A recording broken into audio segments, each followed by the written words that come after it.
Hello प्यारे दोस्त, कैसे हैं आप? आशा करता हूँ मस्त होंगे और अपनी पढ़ाई में लगे होंगे। तो चलिए आज लेके चलते हैं। आज से स्टार्ट करते हैं। यूपी बीएड के लिए जो एंट्रेंस एग्जाम होता है उसकी तैयारी को लेकर आज मैं आपके लिए आइडियल इंस्टीट्यूट की तरफ से लेके आ रहा हूँ। पूरा सिलेबस डिस्कशन करेंगे और फिर उस पर हर रोज 2 क्लासेस की वीडियो आपको प्रोवाइड की जाएगी और आप पढ़ते रहेंगे उसे। और गारंटी है कि आपका एंट्रेंस एग्जाम बहुत अच्छे नंबरों से पास होगा और आपको सरकारी स्कूल मिलेगा।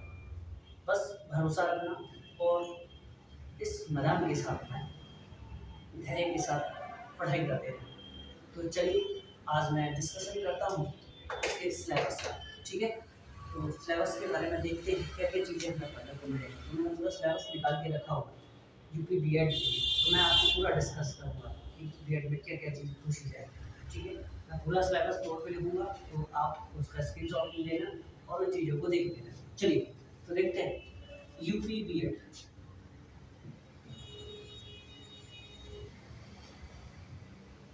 UP BEd entrance exam syllabus.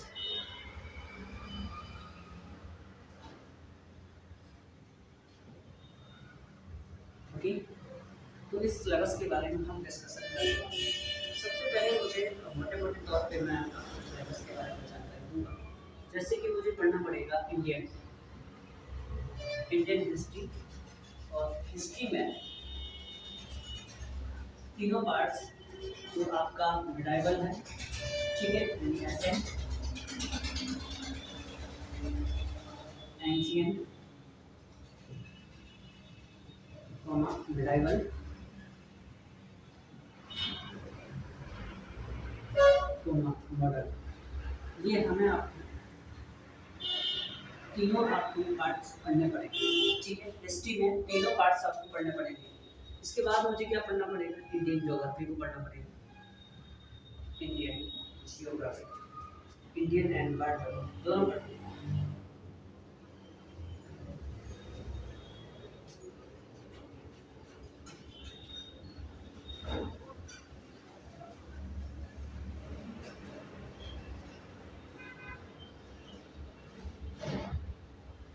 दोनों पढ़नी पड़ेगी। ठीक है, स्टैंडर्ड लेवल। इसके बाद मुझे क्या पढ़ना पड़ेगा? इकोनॉमिक्स पढ़नी पड़ेगी। ठीक है, इकोनॉमिक्स, इकोनॉमिक्स पढ़नी पड़ेगी। इसके बाद मुझे कुछ देखना होगा, करंट के मुद्दे पढ़ने पड़ेंगे। करंट से जुड़े हुए जितने भी मुद्दे होंगे हमें पढ़ना पड़ेगा। ठीक है, इसके बाद मुझे ये भी देखना पड़ेगा उत्तर प्रदेश स्पेशल के बारे में दिया हुआ है, तो उत्तर प्रदेश स्पेशल के बारे में हमें जानकारी जुटानी होगी। उत्तर प्रदेश स्पेशल यानी उत्तर प्रदेश के बारे में हम स्पेशल के बारे में जानकारी जुटानी होगी। ठीक है, तो उत्तर प्रदेश स्पेशल भी पढ़ना पड़ेगा। ठीक है, इसके बाद मुझे पढ़ना पड़ेगा जनरल इंटेलिजेंस एबिलिटी पढ़नी पड़ेगी। ठीक है,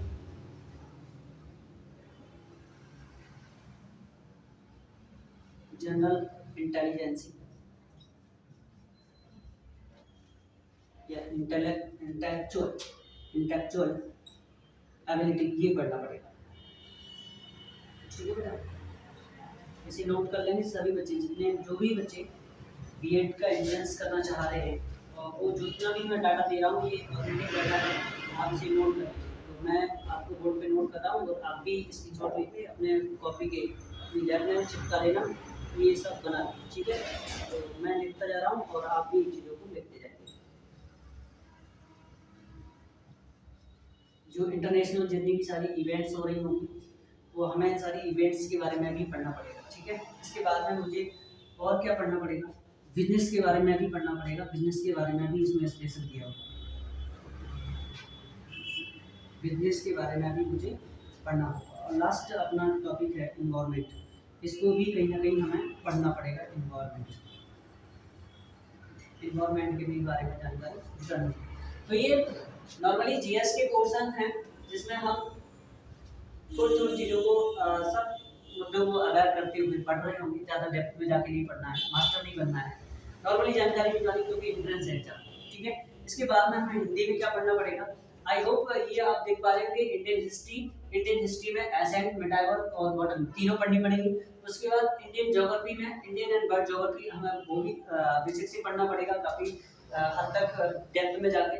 इसके बाद इकोनॉमी भी पढ़नी पड़ेगी, मुझे इकोनॉमिक्स के बारे में क्या है। उसके बाद करंट अफेयर्स देखनी है अपने इंडिया में, करंट अफेयर्स में कौन कौन घटनाएं कौन कौन सी घट रही है, उस करंट अफेयर्स की उस घटनाओं के बारे में जानना होगा। इसके बाद उत्तर प्रदेश स्पेशल की बात की गई है, यूपी के बारे में विशेषकर जानकारी जो है डेप्थ में जाके हमें देखनी पड़ेगी, चाहे वो इकोनॉमिकल दृष्टि से हो, चाहे वो ज्योग्राफी की दृष्टि से हो, चाहे वो हिस्ट्री की दृष्टि से हो, सभी को रिलेट करते हुए देखना पड़ेगा। इसके बाद जनरल इंटेलेक्चुअल एबिलिटी, यहाँ पर आपको ये जो जनरल एक्चुअल एबिलिटी है इसको आपको देखना पड़ेगा और इसको डेप्थ में जाके भी जानकारी जुटानी पड़ेगी। इसके बाद उन्होंने बोला कि इंटरनेशनल इवेंट्स, जितनी भी अंतर्राष्ट्रीय स्तर पर घटनाएं घट रही जैसे कि रूस और यूक्रेन युद्ध अभी जो हुआ था चल रहा है, उसके बारे में भी हमें जानकारी जुटानी पड़ेगी। ऐसी बहुत सारी और भी घटनाएं हैं, उन्हें भी हमें देखना पड़ेगा। इसके बाद मुझे बिजनेस में भी देखना कि बिजनेस किस तरीके से हम कर रहे होंगे, बहुत सारे बिजनेस चल रहे होंगे इंडिया में, तो उस बिजनेसों के बारे में कुछ जानकारी आपको, कुछ ऑथेंटिक बिजनेसमैन के बारे में जानकारी हमें रखनी होगी यहाँ से। और एनवायरनमेंट आप जानते हो, पर्यावरण के बारे में किस तरीके से अपना पर्यावरण को हम सुरक्षित रख सकते हैं, कैसे क्या कर सकते हैं, तो इनके बारे में भी जानकारी जुटा। उसके बाद हम अगले नेक्स्ट आपको सिलेबस में लेके आ रहे हैं, ये तो आपका जीएस का हो गया। अब मैं आपकी हिंदी की तरफ पढ़ रहा हूँ, हिंदी में क्या क्या चीज़ें पूछी जाएंगी तो आप हिंदी का भी नोट कर लेंगे, ठीक है बेटा। तो आप कोशिश ये रहे कि अभी आप जो मैं आपको सिलेबस दे रहा हूँ, और कोशिश ये रहेगी कि अभी मैं आपको कोई टॉपिक लेके आऊँगा, चाहे वो रीजनिंग का टॉपिक हो जाए, चाहे या फिर मैथ का नॉर्मली टॉपिक हो जाए, जो भी सेशन रहेगा मैं अभी आपको सारा डिस्कस करूँगा। अब मैं आपको हिंदी के सेशन की बात कर रहा हूँ, हिंदी में आपसे क्या क्या पूछा जाएगा, ठीक है। हिंदी में तत्सम और तद्भव शब्द पूछे जाएंगे, तत्सम और तद्भव, तत्सम और तद्भव पहला टॉपिक यही है, आपसे ये पूछा जाएगा तद्भव। पहला टॉपिक ये तत्सम से तद्भव शब्द ये आपसे पूछे जाएंगे। दूसरे नंबर पे आपसे पूछा जाएगा संज्ञा से, संज्ञा से अव्यय कैसे बना सकते हैं और अव्यय क्या होता है, ठीक है। संज्ञा से अव्यय तक, यानी संज्ञा में आपका आ जाएगा नाम प्रोनाउन की जब आपने जो ऐसे देखते हो, जैसे संज्ञा हो गया, सर्वनाम हो गया, विशेषण हो गया, क्रिया हो गई, क्रिया विशेषण हो गया, ये सारी हमें पढ़ने पड़ेंगे, ठीक है, बेसिक से पढ़ने पड़ेंगे संज्ञा। फिर इसके बाद थर्ड नंबर पे पढ़ना पड़ेगा हमें संधि, क्या पढ़नी पड़ेगी, संधि पढ़नी पड़ेगी। संधि में सारी संधियां हमें डिस्कस करनी होगी। इसके बाद हम देखते हैं कि वर्ड पढ़ना पड़ेगा, अपनी वर्णमाला जो है वो वर्णों से मिलकर बनी है, वर्ड किस किस टाइप के हो सकते हैं, उसमें व्यंजन, ये व्यंजन, वो व्यंजन, ठीक है, वर्णमाला पूरी पढ़नी पड़ेगी, ठीक है। इसके बाद भाषा की बात करते हैं, तो भाषा अपने हिंदी भाषा भारतीय प्रकार की भाषा है। ऐसे हिंदी भाषा में बहुत सारी मराठी हो गई, ठीक है, गुजराती हो गई, ऐसे ही आपकी कन्नड़ हो गई, राजस्थानी हो गई, ठीक है, भोजपुरी हो गई, ये सारी भाषाएं के बारे में हमें जानकारी यहाँ पर बतानी है, ठीक है। इसके बाद में लोकोक्ति और मुहावरे की बात की गई है, लोकोक्तियाँ और मुहावरे की बात की गई, ठीक है, और मुहावरे की बात की गई, मुहावरों को पढ़ना होगा। लोकोक्ति और मुहावरे जानते ही हो कि आप 9 2 11 हो जाना, आपने सुना ही होगा, ठीक है, तो इनके बारे में भी हमें पढ़ना है। और क्या पढ़ना है, और मोटे मोटे तौर पे ये पढ़ना है कि पर्यायवाची और विलोम शब्द पढ़ने, क्या पढ़ने पड़ेंगे, पर्यायवाची और विलोम शब्द पढ़ने पड़ेंगे, पर्यायवाची, पर्यायवाची और विलोम शब्द पढ़ने पड़ेंगे, और विलोम शब्द, विलोम शब्द ये पढ़ने पड़ेंगे, ठीक है। इसके बाद मुझे अनेकार्थी शब्द पढ़ने पड़ेंगे। एक शब्द होगा अर्थ अनेक दे रहा होगा, अनेकार्थी शब्द, ध्यान से सारी चीजें नोट करेंगे। अनेकार्थी शब्द, अनेकार्थी शब्द, जैसे कि मैं अभी आपको बता रहा हूँ कि ऐसे शब्द कैसे मिल सकते हैं। जैसे कि आपने एक स्टेटमेंट सुना होगा किसी राइटर का है कि रहमन पानी डाकी ये बिन पानी सरसू पानी गई न उभरे मोती मानसू। तो ये पानी जो शब्द है, यहाँ पर पानी कई सारे डिफरेंट अपने अर्थ लेके आता है, लेकिन शब्द एक ही है, अर्थ अनेक है। तो यहाँ पर अलंकार भी पढ़ने के लिए आता है, अर्थ शब्द एक अर्थ अनेक श्लेष अलंकार आ जाता है, तो वो भी चीज़ें हमें यहाँ पर पढ़नी होगी, ठीक है। इसके बाद में नेक्स्ट टॉपिक क्या पढ़ रहे होंगे, रस के बारे में जानकारी जुटा रहे होंगे, रस क्या होंगे, छंद क्या होते हैं, इसके बारे में समझना होगा, ठीक है। इसके बाद में अलंकार भी यहाँ पढ़ने पड़ेंगे, अभी मैंने अलंकार की आपसे बात की, अलंकार, ठीक है, यानी अलंकार करते हैं, ये काव्य की शोभा बढ़ाते हैं, ठीक है, शब्दों के माध्यम से, ठीक। इसके बाद में लास्ट टॉपिक हमें पढ़ना होगा समास के बारे में। इसके बारे में समास, बहुत कितने टाइप के समास होते हैं कमेंट सेक्शन में कोई बताएगा, बताइए कमेंट सेक्शन में समास कितने टाइप होते हैं। जैसे कि मैं बहुप्रिय समास बताता हूँ, जिसमें क्या होता है, दोनों जो पद होते हैं उत्तर पद और प्रधान पद दोनों गौण होकर कोई थर्ड अर्थ निकालते हैं, इसमें बहुप्रिय समास हो जाता है। जैसे कि गजानन, तो गज है आनंद, अर्थात गणेश भगवान हो जाते हैं, ठीक है, तो वो बन जाते हैं। तो यहाँ से ये आपका हिंदी का सिलेबस रहा, मोटा मोटा आपने हिंदी का सिलेबस देखा। तो आपको क्या पढ़ना पड़ेगा, आपको तत्सम और तद्भव हिंदी में पढ़ने पड़ेंगे। दूसरा क्या पढ़ना पड़ेगा, संज्ञा से अव्यय तक जो भी आपका आएगा, संज्ञा आएगा, सर्वनाम आएगा, क्रिया आएगा, विशेषण आएगा, ठीक है। तो ये सारी चीजें हमें पूरी पढ़नी पड़ेंगी। उसके बाद संधि पढ़नी पड़ेगी। संधि में स्वर संधि, व्यंजन संधि, विसर्ग संधि, ये संधि और संधि सारी पढ़नी पड़ेगी। वर्ड पढ़ने पड़ेंगे, जो आपकी अल्फाबेट है आ से लेकर ज्ञान तक किस किस टाइप के वर्ड हैं, स्वर हैं, व्यंजन हैं, स्वर किस कैसे कैसे हैं, आवृत है, विवृत है, ठीक है, तीन स्वर है, प्लुप्त स्वर है, कैसे स्वर है, उन सब के बारे में जानकारी जुटानी होगी, ठीक है। व्यंजन किस किस टाइप के हैं उसके बारे में जानकारी। भाषा की मैंने अभी आपसे बात की थी, भाषा अपने हिंदी हम लोग या हम कैसी भाषा बोलते हैं, और वही गुजरात की तरफ कैसी भाषा बोलते हैं, दिल्ली की तरफ कैसी भाषा बोलते हैं, राजस्थान में कैसी भाषा बोली जाती है, महाराष्ट्र क्या नाम ये मथुरा में भाषा कैसी बोली जाती है, भाषाओं के बारे में हम जान रहे होंगे। फिर उसके बाद लोगों के वहाँ पे आप जानते ही हो पर्यायवाची शब्द का मतलब, जैसे कि सूर्य की पर्यायवाची भानु भास्कर, ये सारे शब्द हो जाते हैं। विलोम शब्द का जैसे कि जानते हो किसी पर्टिकुलर शब्द का उसका अपोजिट पूछा जाएगा आपसे। इसके बाद अनेकार्थी शब्द मैंने अभी आपको बताया कि शब्द एक होगा, अर्थ खरीदेगा। रस रस 9 प्रकार के मोस्टली हैं, एक वात्सल्य रस को भी इसमें जोड़ा जाता है, ठीक है। तो रस में दीर्घ रस आपने सुना होगा, करुण रस सुना होगा, हास्य रस सुना होगा, यानी किसी पद वस्तु को पढ़ने पर यदि आपको हंसी निकलती है तो वह रस हो जाएगा, यदि उससे दुख की अनुभूति हो जाती है तो करुण रस हो जाएगा। तो ऐसे रस भी पढ़ने पड़ेंगे। छंद भी पढ़ने पड़ेंगे। छंद दुआ छंद हो गया, छोटा छंद हो गया, डलियाँ हो गई, ये छंद वगैरह में नहीं पढ़ेंगे। अलंकार मैंने आपको बताया कि अलंकार भी इस तरीके से जो अर्थालंकार शब्द अलंकार 2 अलंकार होते हैं, फिर जो अर्थालंकार होता है उसका विचार मिल जाता है आगे, ठीक है, तो उसे भी पढ़ना पड़ेगा। समास मैंने अभी आपको बताइए, तो ये भी जानकारी हमें जुटानी है। नेक्स्ट आगे देखते हैं कि इसके बाद हमें इंग्लिश भी एंट्रेंस एग्जाम में पूछी जाती है। तो इंग्लिश का क्या वेटेज रहने वाला है, तो इंग्लिश का भी मैं सिलेबस पहले देख लेता हूँ, ठीक है। तो इंग्लिश का सिलेबस देखेंगे क्या क्या इंग्लिश में पूछा जाएगा, ठीक है। तो देखिए बेटा, इंग्लिश में आपसे पूछा जाएगा, इंग्लिश में फिल इन द ब्लैंक्स, पहला टॉपिक है फिल इन द ब्लैंक्स। यहाँ से आपको जैसे कि एडिशन हो गया, आपके पास इंटरजेक्शन हो गए, आपके पास नाउन हो गया, प्रोनाउन हो गया, वर्ब हो गया, यहाँ से आपको क्या करेगा, चीज़ें को सेंटेंस में से गायब कर लेगा और आपसे पूछेगा फिल इन द ब्लैंक्स, ठीक है। तो पहला आपका टॉपिक है फिल इन द ब्लैंक्स। एक सेंटेंस होगा, बीच में से कुछ चीज़ गायब करेगा और उसे पूछेगा कि किस तरीके से आप करेंगे। दूसरे नंबर पे आपसे रीडिंग कंप्रहेंशन की बात की थी। एक पैसेज दिया जाएगा और उसको आप पढ़ के उसको आपके आंसर देने होंगे, ठीक है, तो वो रीडिंग कंप्रहेंशन होता है, ठीक है।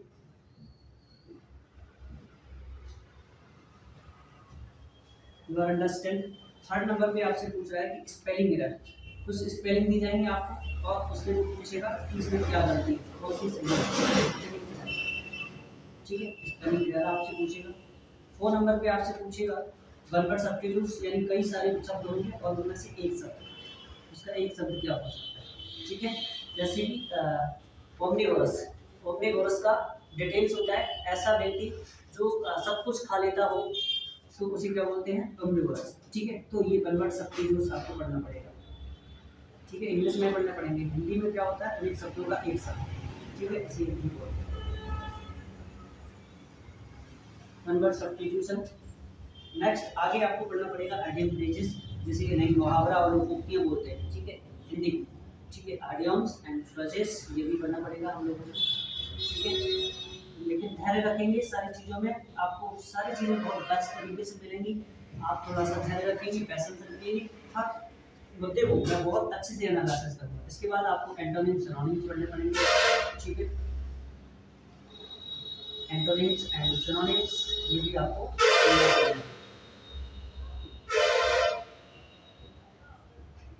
ये भी आपको तैयार करना होगा। यानी इसमें सिनोनिम्स का मतलब पर्यायवाची शब्द, एंटोनिम्स का मतलब है विलोम शब्द, ये भी पढ़ने पड़ेगा आपका। इसके बाद लास्ट टॉपिक आपको इंग्लिश में करना है एरर करेक्शन, यानी सेंटेंस दिए गए होंगे और उसमें क्या होगी, आपके पास कुछ गलतियाँ होंगी और उसे आप सही कर रहे होंगे, ठीक है, एरर करेक्शन, ये भी आप पढ़ना है। तो उसमें टेंस के बारे में जानकारी होगा। तो इंग्लिश में मोस्टली आपसे क्या क्या पूछा जाएगा, फिल इन द ब्लैंक पूछी जाएगी, कोई सेंटेंस दिया होगा उसमें से सेंटेंस हो सकता है, उसमें प्रोपोजिशन को गायब करें या फिर वर्ब को गायब करें, एडवर्ब को गायब कर लें या हैविंग वर्ब को इधर से उधर कर दें। तो आपको इसे एग्जैक्ट फॉर्म में फिल करना है, ठीक है। 4 ऑप्शन दिए जाएंगे उसके साथ। रीडिंग कंप्रीहेंशन एक पैसेज होगा पूरा ऊपर से नीचे तक, उसके आधार पे 4-5 क्वेश्चन दिए जाएंगे, उसमें से आपको आंसर बताने होंगे उस पैसेज को, ठीक है बेटा। आगे स्पेलिंग बेटा, कोई स्पेलिंग दी जाएगी, जैसे कि एग्जामिनेशन की स्पेलिंग दी जाएगी और उसमें पूछा जाएगा ये कहाँ पर इसमें मिस्टेक है, तो आप उसे सही करें।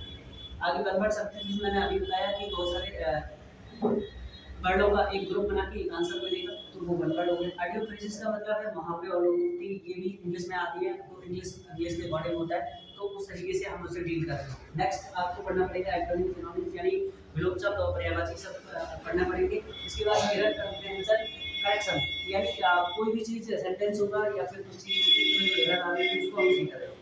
नेक्स्ट आगे जो आपका टॉपिक बच रहा है वो मैथ और रीजनिंग का बच रहा है। वो मैथ और रीजनिंग में कौन कौन से टॉपिक पूछे जाएंगे तो मैं वो भी आपको डिस्कशन करेंगे, ठीक है। तो आप सभी बच्चे क्या करेंगे, इस पूरे सिलेबस को नोट कर लेंगे, ठीक है। कल से आपकी सारी क्लासेस बैक टू बेसिस हर सब्जेक्ट की क्लास आपको प्रोवाइड की जाएगी और आप पढ़ेंगे बेसब्री से उसकी इंतजार करेंगे कल के लिए। कल से सारे वीडियो आपको मिलेंगे, ऑनलाइन भी मिलेगा ऑफलाइन भी मिलेगा, दोनों रिकॉर्डेड फॉर्म में पढ़ेंगे।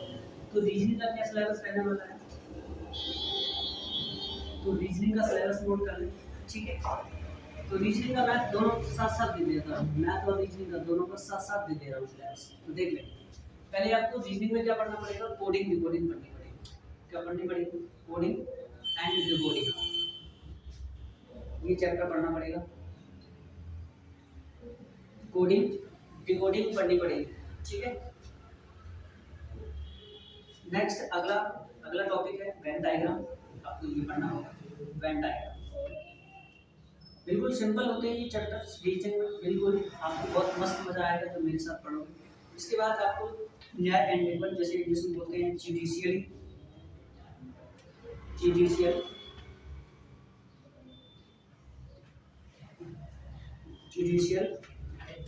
इनकॉर्पोरेशन,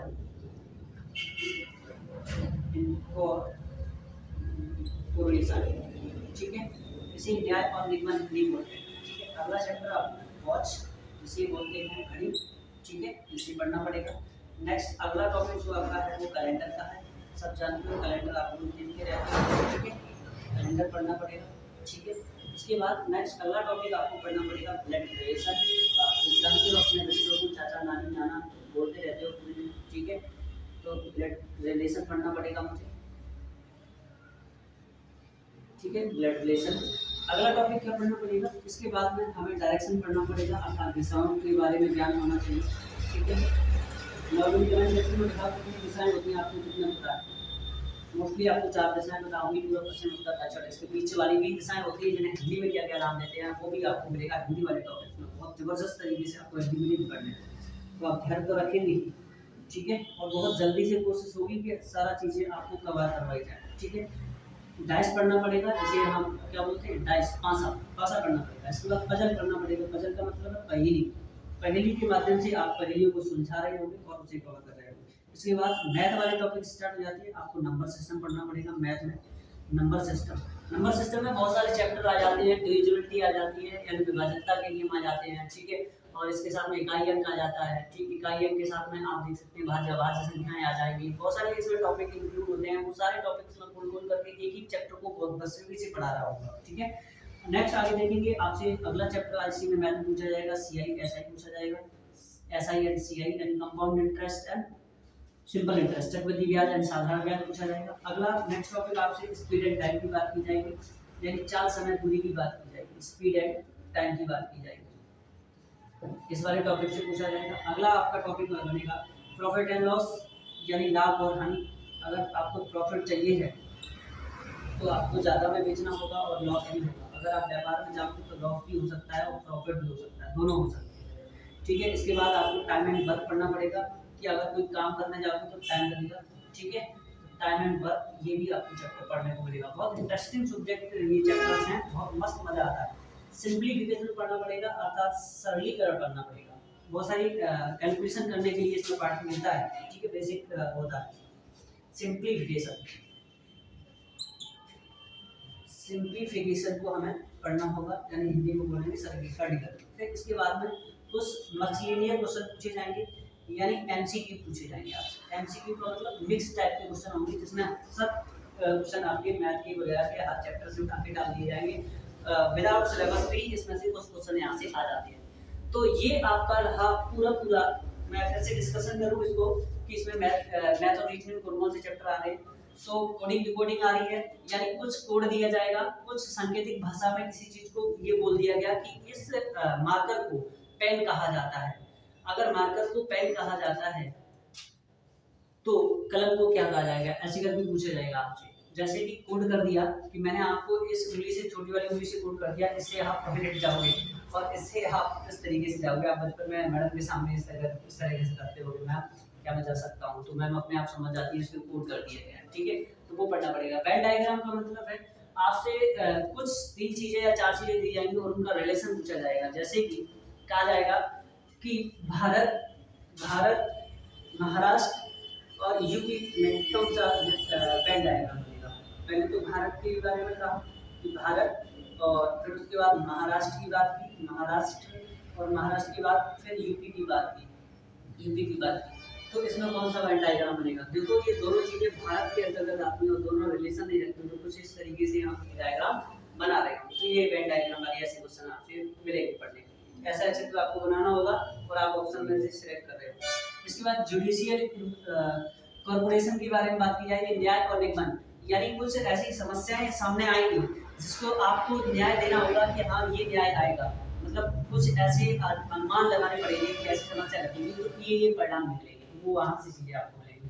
बहुत आप जानते हो घड़ी में कि कितने टाइम पे कितने एंगल का कोण बन रहा होगा, ठीक है, कितने बजे पर कितने डिग्री का कोण बन रहा होगा, कौन सी कुड़ियाँ मतलब कौन से जितने भी आपके पास सुइयां हैं वो किस टाइम पर आपको मिल रही होंगी, एक दिशा में होंगी, विपरीत दिशा में होंगी, इस तरीके से क्वेश्चन यहाँ से पूछे जाएंगे।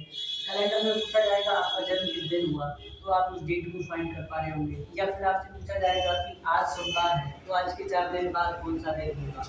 या फिर कहा जाएगा कल बीते हुए कल से 2 दिन पहले सोमवार था, तो बीते हुए आने वाले कल के 2 दिन बाद कौन सा दिन होगा। तो यहाँ से कैलेंडर से ऐसे क्वेश्चन बनेंगे। ब्लड प्रेशर में आप जानते ही हो, कहेगा कि एक फोटो को इशारा करते हुए एक महिला कहती है कि उसका पति मेरा लड़का है, तो मेरा उससे क्या रिलेशन है। ऐसे क्वेश्चन यहाँ से ब्लड प्रेशर मिल जाएंगे। डायरेक्शन से कहेगा कि मोहन अपने घर से पूरब दिशा में 5 किलोमीटर चला, फिर दाएं मुड़ा, फिर 5 किलोमीटर चला, फिर बाएं मुड़ा, फिर 5 किलोमीटर चला, तो बताइए वो अपने प्रारंभिक बिंदु से कितनी दूर है। ऐसे क्वेश्चन यहाँ से पूछे जाएंगे। डायरेक्शन पूछा जाएगा, तो डैश किस तरीके से बना दिया जाएगा। डैश में विपरीत फलकों का जो स्टैंडर्ड डैश और 2 टाइप के डैश होते हैं, एक स्टैंडर्ड होता है और एक लगभग में ऐसा ही साधारण होता है, ठीक है। तो इसमें विपरीत फलकों का योग और समांतर फलकों का योग यानी अपोजिट्स निकाल सकते हैं, जो 6 फेसेस होती है, ठीक है। आपने मोस्टली लूडो वगैरह खेला होगा तो वहाँ ये चीज़ आपको देखने को मिली, ठीक है, उसके बारे में आप आपको पढ़ा रहे हैं। पजल में बहुत सारे स्टेटमेंट दिए जाएंगे, उसके आधार पर आप डाटा निकाल रहे हो, उसके आधार पर नीचे ऑप्शन दिए होंगे उनको आप मैच कर रहे हो, ठीक है।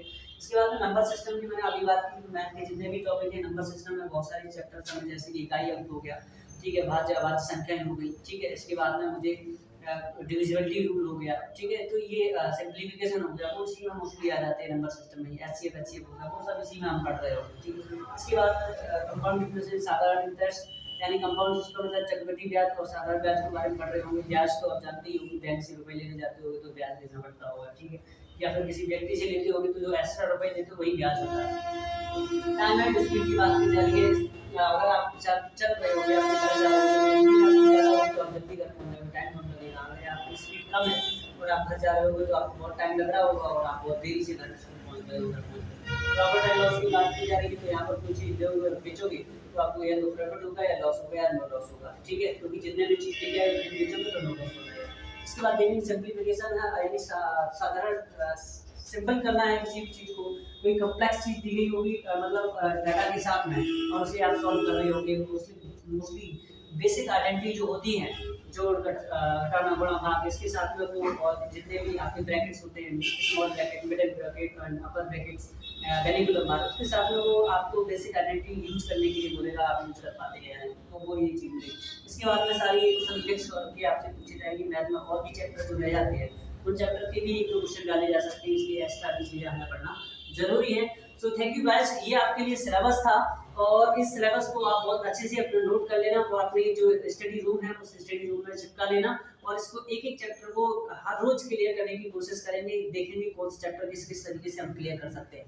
तो आपको कल से यानी कल मंडे से सारी back to batches classes UP entrance exam के लिए डेडिकेटेड रहेंगी, तो आप जुड़ना ना भूलिएगा आइडियल इंस्टीट्यूट के साथ में और ये ज़्यादा से ज़्यादा हो सके अपने दोस्तों तक शेयर कीजिएगा कि जो आपकी यूपी एंट्रेंस एग्जाम की जो वैकेंसी आई हुई है, मतलब जो फॉर्म पढ़ रहे हैं, तो आप उसमें क्या करिए, फॉर्म डाल लीजिए और उसमें से अपना सरकारी स्कूल में एडमिशन लेने के लिए आप मेरे इंस्टीट्यूट के साथ में जुड़ जाइए और बहुत बेहतरीन तरीके से आपकी तैयारी करवाई जाएगी और आपको गारंटी के साथ में सरकारी स्कूल दिलाया जाएगा। इसके लिए कोई पैसे वगैरह नहीं होंगे, बस इतना होगा कि गुरु दक्षिणा के रूप में चैनल को शेयर एंड सब्सक्राइब करते रहना। So thank you guys, love you, take care, अपना ख्याल रखना।